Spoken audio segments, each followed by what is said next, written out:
Being a dad is hard. It's high stakes. It takes a toll on our self-worth, mental health, and can be lonely. But why would we ever want to do something so important in isolation? Legacy Makers, a conversation for dads, is quite simply two normal dads having conversations about, you guessed it, being a dad. The highs, the lows, and the learnings along the way. We are four dads. We want to remedy the deficiency we see in community for dads, and we want to ruthlessly encourage dads on their journey to build lasting legacy for the faces they love the most. Well, hey, my name is Kevin, and I'm here with my friend Eric Blumenthal. And man, I'm so excited today. We're finally having this conversation that we've been having for a long time about dads. So normally this is like at a restaurant or in your basement, but here we are on a podcast. This is a lot of fun. We're doing it, man. We've been talking about doing this for a long time. We weren't sure the topic. We're not even sure if we're qualified, credible to have these conversations. But one thing that I think we can talk about is being dads. We got, 7 kids between us? That's right, yeah. You got 4, I got 3. It feels like 5 or 6 at our house sometimes. It always feels like, we went from 2 to 4, so we doubled up. We've got the capacity challenge in the Blumenthal house, so I've got 4. I got 2 boys and 2 girls. Camden is 10. He is in 4th grade. Bennett is 8 in 2nd grade. And then, we were thinking about a third. Praying about a third, and you know what? We got not only 3, but we got 3 and 4. So Anderson and Evelyn, my twin girls, they are 4 years old, just turned 4. So we got a full house in the Blumenthal house, married to Brittany for almost 15 years. Man, that's a long time. Tell me about your crew. Okay, so married to Laura. We've been married 7.5 years, and we've got George, who is 5.5.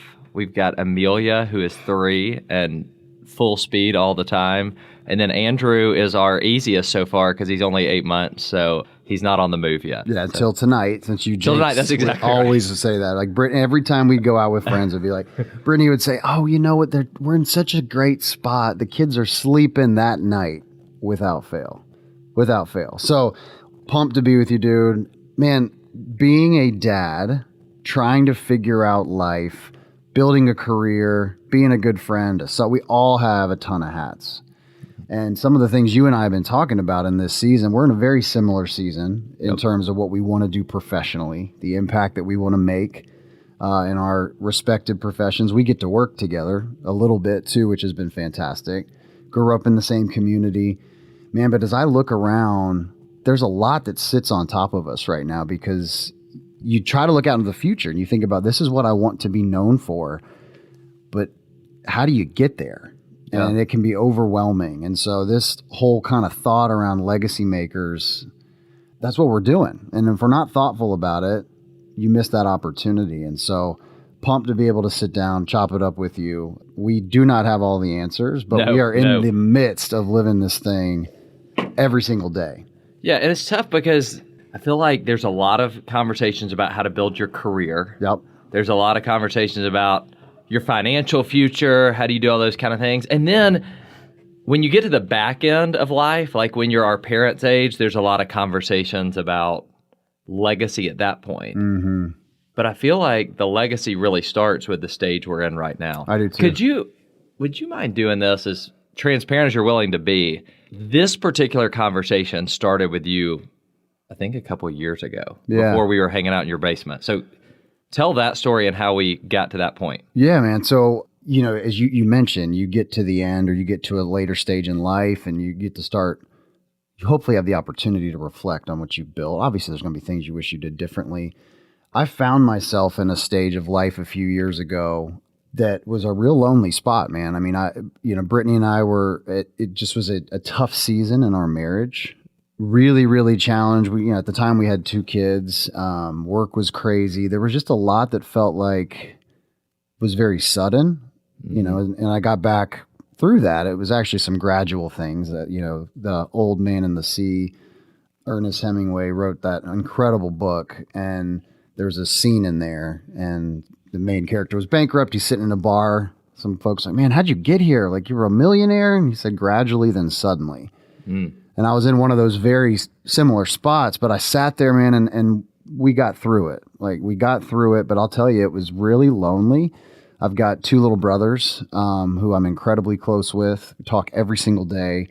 I've got a group of buddies that, man, I've known since I was 9 years old. So almost 30 years. And we're still close. Our families are close. Our kids are close. I've got friends like you that have come into my life that I have a ton of trust in.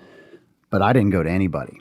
I muscled through it all by myself. Yeah, because guys, we don't have those conversations. No. And I feel like we don't have an outlet to it. It feels like it wasn't that you weren't close enough with somebody to have the conversation, but there wasn't the environment Correct. to have it. Like, you're not going to go grab a beer or grab lunch and be like, hey, man, I'm feeling really anxious Yeah, lately. Like, yeah. Nobody says that. Yeah, like you're calling me about a work thing. Hey, but before we get into it, how are you doing, dude? Hey, I'm glad you asked. I'm at the pit. I'm at the bottom of the pit. Yeah, because it's a proximity challenge. You and I have talked a little bit about that, like relational proximity. Yeah. You and I are sitting 3 feet apart. Yeah. I'm close to you in proximity, but if I'm not able to be available from a relational perspective and share where I'm at, and I think as men, especially in this stage, there's a relational proximity gap that is widened and widened and widened, and we'll talk about that. But I got through that, and it was interesting, man, as I was reflecting, so much gratitude. These are things that happen in life. We get stronger through them, and I was thankful coming out of the storm, but I just got hit, man, like a ton of bricks. And I started thinking about those faces that I just mentioned, all those folks that were super close to me, all of which are married, all of which are dads. And I just had this conviction on, I cannot allow there to not be space for those guys who I love so dearly to do what I did and not reach out. And so a couple years ago, we started something in my basement that was just a bunch of these different guys from different groups of my life, you included, and started meeting once a month in the basement, man. We'd go through scripture, we'd go through video, we'd go just to try to get better, man. Okay, we got to set the scene for your basement, though, because these guys don't understand how cool, like, Eric has a cool basement. There's like a big screen, movie theater style TVs. And so when we're watching some study we're going through, we're not watching it on some dinky TV. No, we had to wake a couple. Some of the guys are like leaning back way too far in the recliner, and the problem was always the nights we would show up and there was an NFL playoff game on or something, because the study was not the center Braves. stage. The Braves were on or something. We had to kind of pull everybody together, man. But it ended up being awesome. I started to see life happen with this group of guys, and some of which didn't know each other, right? Yeah. Some of, we had a couple different sections of people that were super close, but like the group didn't know each other. Nope. I got buddies that I'm hearing, again, I've known for 30 years that I go play golf with, go grab lunch with, grab a beer with, all the normal guy stuff. And we're not talking about any of the stuff that all of a sudden is coming out in the basement, right? Having challenges with their kids. Man, I'm going through this season with my wife. And this magic started to happen. And so it just was that light bulb moment of like, man, this is a need. And then it shifted, right? So we started to think about my basement's only so big, like, how do we make this bigger? And so really thankful to have a local church here in Kennesaw, Georgia, North Star Church, and one of the most important folks in my life, mentors, a guy named Mike Lynch, who I know obviously is similar. You feel Love the that same guy. way. We'll have him on at some point. Opened up, and we started this thing at North Star Church that meets once a month, and now we got at some point 200 guys rolling in, and we're chopping it up, and these guys, we're just seeing this expand. And I guess long way of saying there is a desire and need for community. Yeah. And I think it's true. I think community with like-minded folks going through, we all think everybody's got it together. And all of a sudden you start talking to people, and community does a lot of things. I think one thing that I'd say a lot is community is going to really unlock the encouragement we need. It's different encouragement you get from your spouse. Yeah. Yeah. Right? Okay, so you, along with Mike Lynch, some of these guys started this thing at North Star, which I love. It's one of the highlights of my month every time I get to come.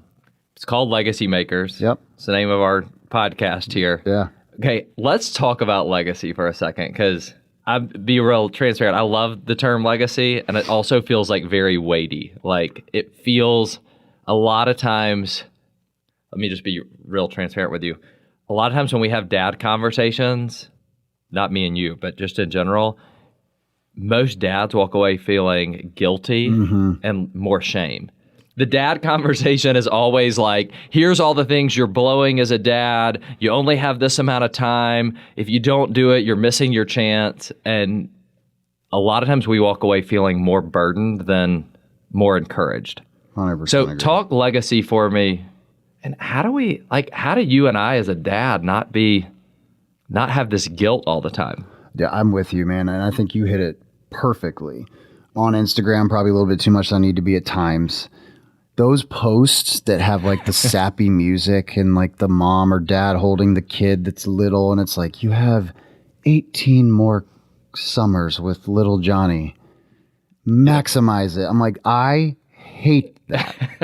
Because to your point, it's like, what am I going to do with that? Like, you have 420 more days with whatever it is. It's like, it makes the burden that you just talked about even harder, right? And so I think for me, we've got to realize that stress and that guilt is the worst thing for us, and it does not serve us, right? I think we've got to think about the faces that are in front of us at the moment, at that time. And legacy is about ensuring that you're there that day, and that kind of compounded consistency over time, right? You can't just fast forward and say, you know what, like I love going to weddings. I love it. And I get choked up now, especially with daughters. Yeah. And I see, a dad walking his daughter down the aisle, and that doesn't just happen. Like you have to earn that as a dad. You have to earn that special moment. Like you have to earn that over time and get to that spot and look back. But you can't do that without compounded consistency over time. And so, but that's why legacy is also hard. But I think for me, it's like, what do I need to do? Not just even today, because that's big. You got 24 hours in a day. You're sleeping 8 of them. You got all these work stuff. It's like the moments. Like you and I are sitting here having this conversation, getting better. What am I going to lean into now to extract all I need to get better for the next thing? Does that make sense? Yeah.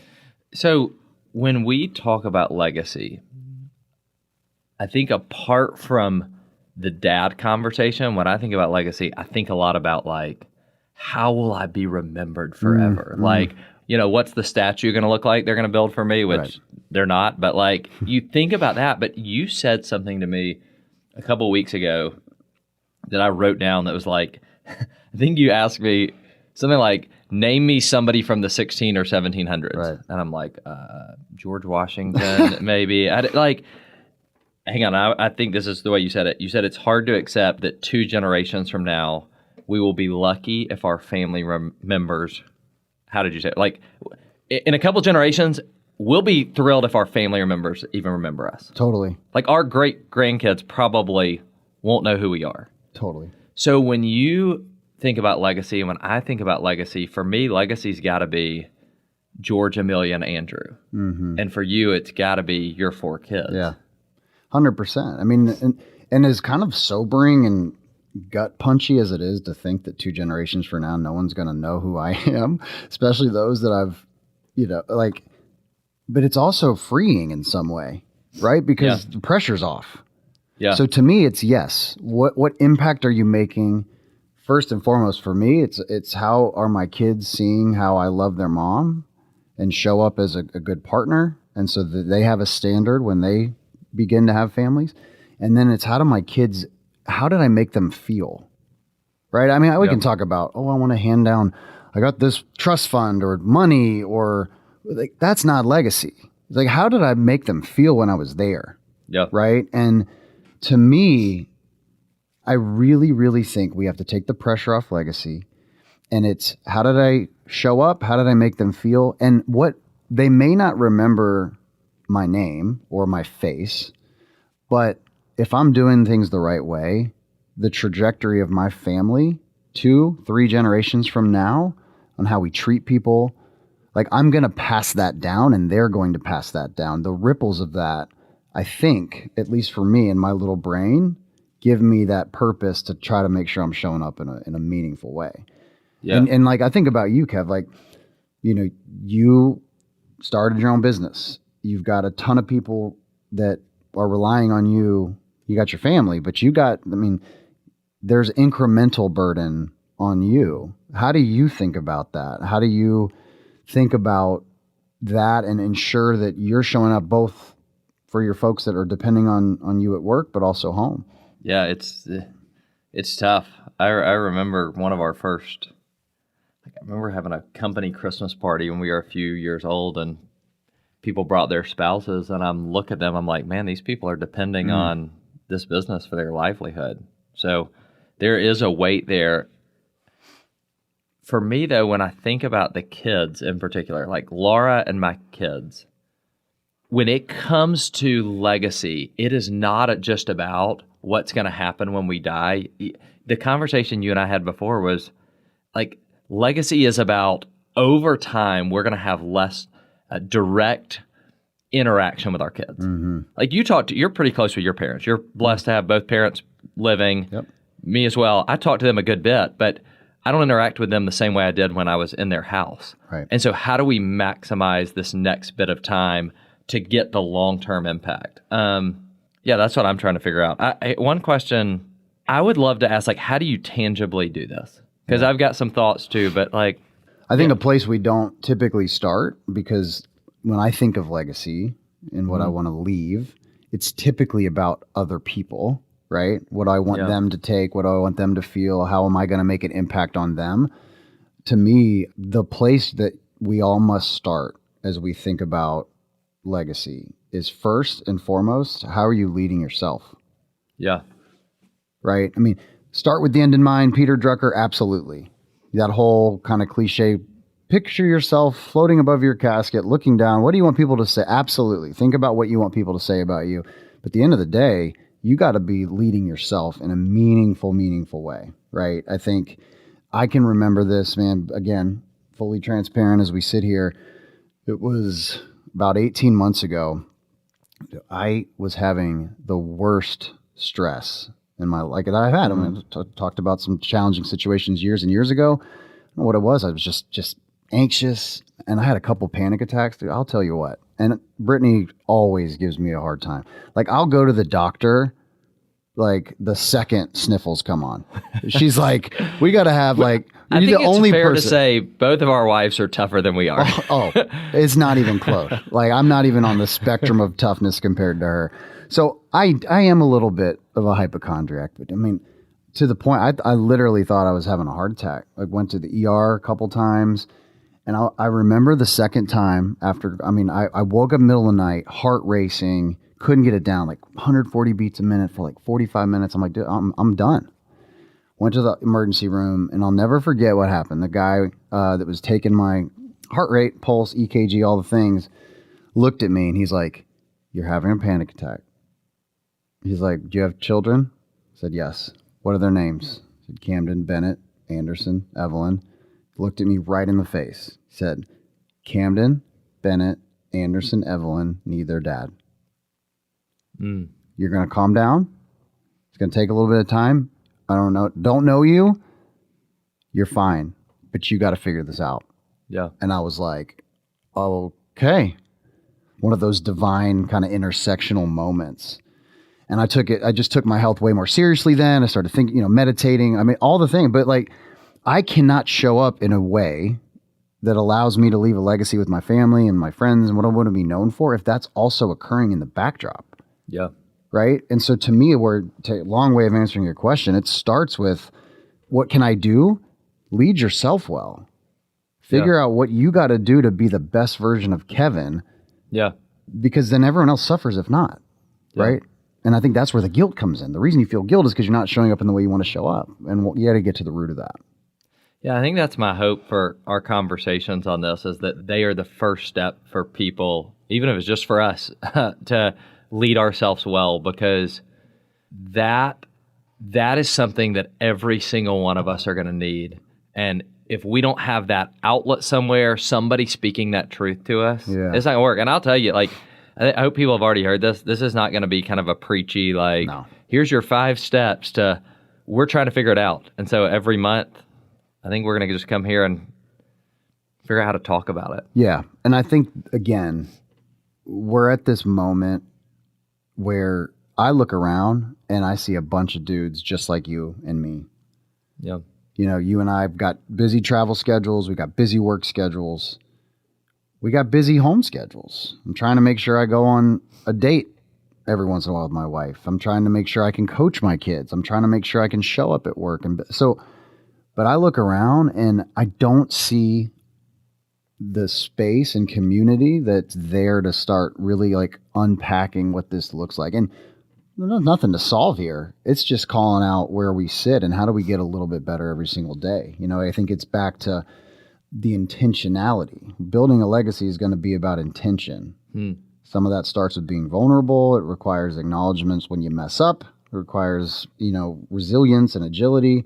But ultimately, if I'm just doing it by myself in a silo, it's not going to be as impactful as I open it up and have conversations with my community here. So yeah, I think we should come back in our next time and talk about community, what that means. Because it seems like the underlying piece for both of us is that there's got to be a group we can talk to. And my hope is that this becomes a community of people that can talk to each other about that as well. Yes, and hold each other accountable too. Yeah. Like, I need to be reminded sometimes, are you trying to be the most famous person inside your house or outside your house? Right? Yeah.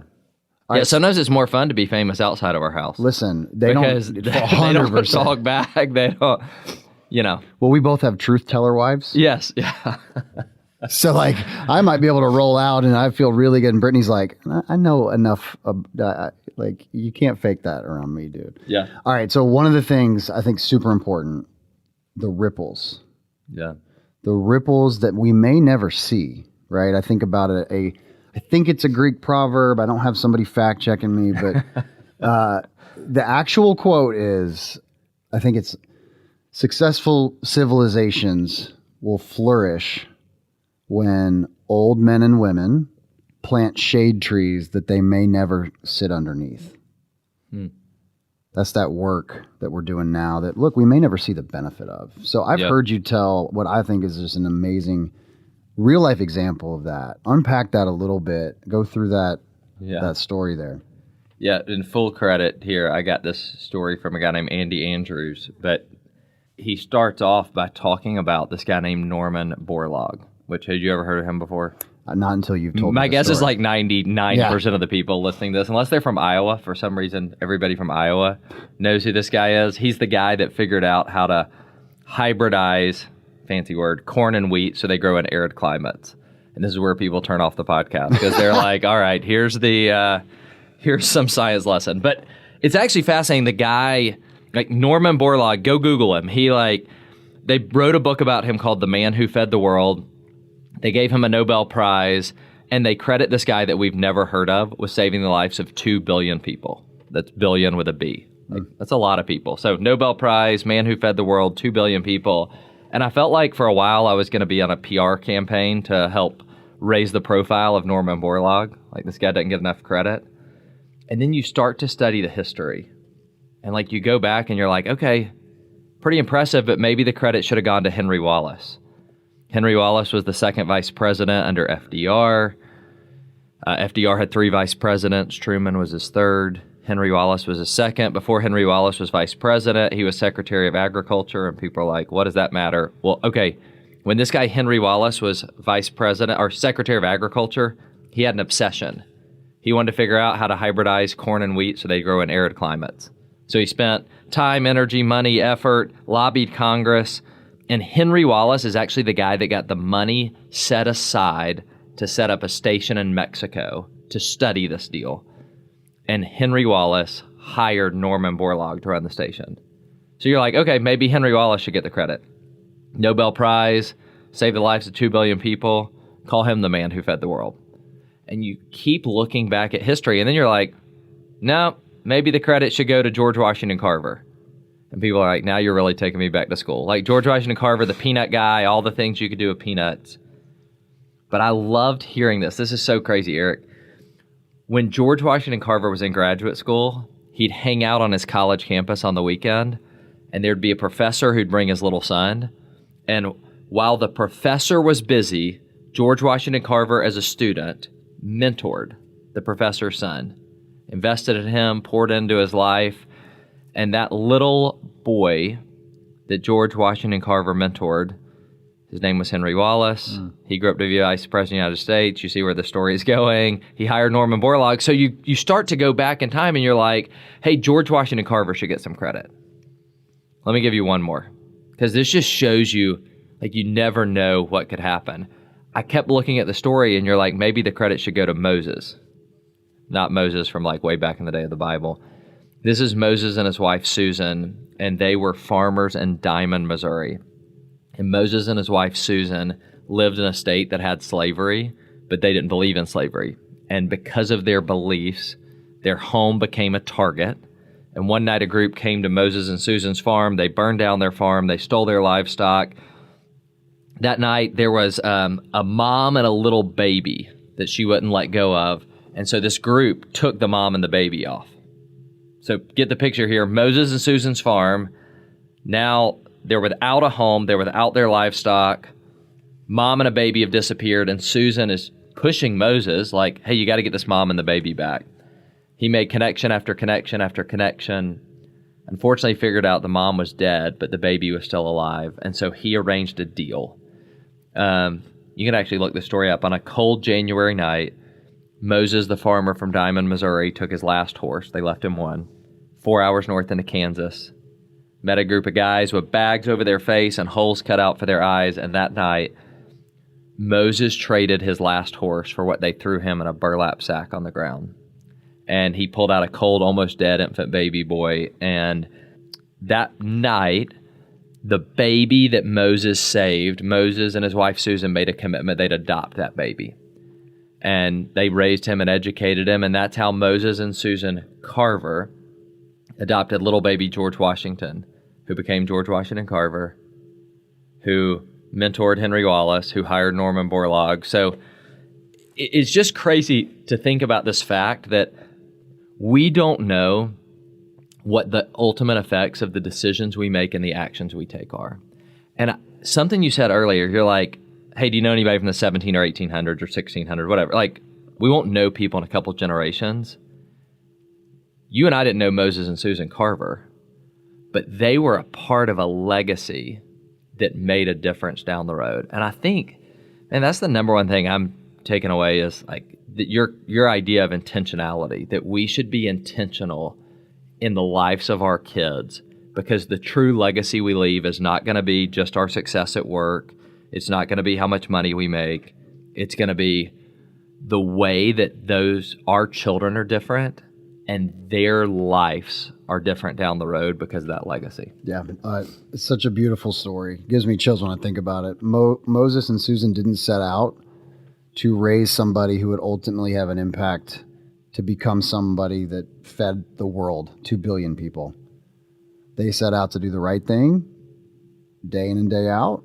And ultimately, that's those ripples that we talk about. And that's what I just want to leave this conversation with reinforcing is the beautiful thing is it doesn't matter if your children are 27 or 7 or 7 months. It can start now. Yeah. Sometimes we have these conversations and that guilt. So I encourage anybody, the 4 or 5 people that are listening to this, you've got to get rid of the guilt and the stress and just start now. And starting now, this is not a fad diet or some hard workout plan. It's just one conversation at a time, one interaction at a time. I love that Disney movie Inside Out. If you haven't seen that movie, there's the core memories, right? That it's an incredible kind of view of a child's brain and about these memories. And memories don't have to be these expensive trips to Hawaii or Disney World. And listen, I go to Disney World probably more than anybody under the sound of my voice. But it's those moments. And so I encourage everybody listening to this, just show up the right way the next time. And if you mess up, do it again the next time and do it better. And so, man, I loved it. I love sitting down. I love, listen, it's not the same coffee or we don't have the breakfast in front of us, but it's been good chopping it up with you. It's been a lot of fun. Looking forward to doing it again. Awesome. Thanks, man. Thanks for listening to Legacy Makers with Kevin Scott and Eric Blumenthal. Make sure you download and subscribe wherever you get your podcasts. This podcast is a production of BG Ad Group. All rights reserved.